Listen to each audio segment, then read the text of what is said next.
Okay.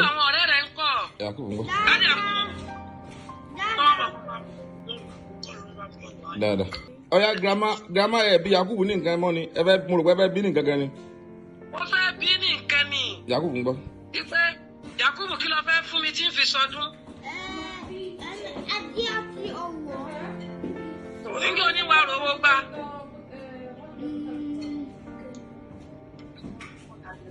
Nígbà wo? Nígbà onírówó gbà. Mi ní ẹ̀rọ bá mi sọ̀rọ̀ báwo mo lọ sẹ̀. Ó ní báwo ló ń lé Ẹ̀rọ bá ti sọ̀rọ̀. Dájú bá ń dọ́gbọ́n rẹ̀ fọ́mọ mi. mo ti gbọ́ o. Bá ń dọ́gbọ́n rẹ̀ fọ́mọ mi. Ọmọ mi ló wọ̀ lẹ́rọ̀ bá ní sọ̀rọ̀. Báwo ni ẹ pẹ̀lẹ́ o? Ẹ pẹ̀lẹ́. Ó yá Yakubu ò ní kí grandma kú ọdún ni. Lédè Yorùbá. Báwo ló ṣe fẹ́ kí wọn kú ọdún? Lédè Yorùbá. Happy New Year. Ó yá sọ fún wọn. Ó yá lédè Yorùbá. Ẹ́ sọdún lásán ni. Ọdún lásán. Ọdún lásán.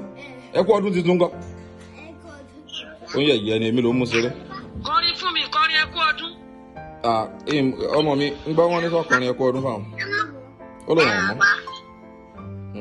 Sọ fẹ́ lọ sọ́dọ̀ grandma. Ó fẹ́ lọ́dọ̀ grandma. Ó ti sàfẹ́rí wọn gan ni. Báwo ló ti sàfẹ́rí grandma tó?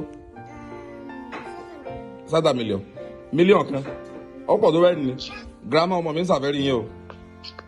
Èmi náà ṣàfẹ́rí wọn. Ẹ̀yà ta ni wàá lọ Nàìjíríà báyìí nísìn? Ní àtàdàmù lájọ́ mọ́ sùn lójú. Gbogbo yín lẹ fẹ́ lọ Nàìjíríà.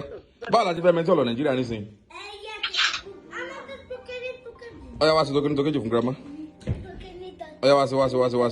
Bórí rẹ̀ wá bí àrórí rẹ̀ mọ́ Yakubu. Súnmọ́ bí. Yakubu àrójú rẹ̀. Ó yá tókè ní wá sí tókè ní fún grandma. Tókèjì dandanutu ebalajete oyinbo sókètè brantakete. Ó yá.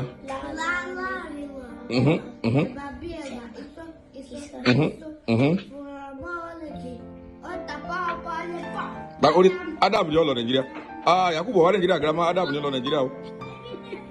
Wọ́n lè fẹ́ lọ. Ó dà á ti gbọ́ gbogbo yìí ni kò sí wàhálà. Grandma gbogbo wọn ni wọ́n wá Nàìjíríà o. Tó bá ti di gbẹ̀rún gbogbo yín lọ lọ Nàìjíríà.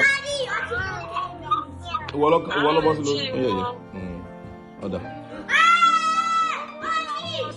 Ó dà bọ̀.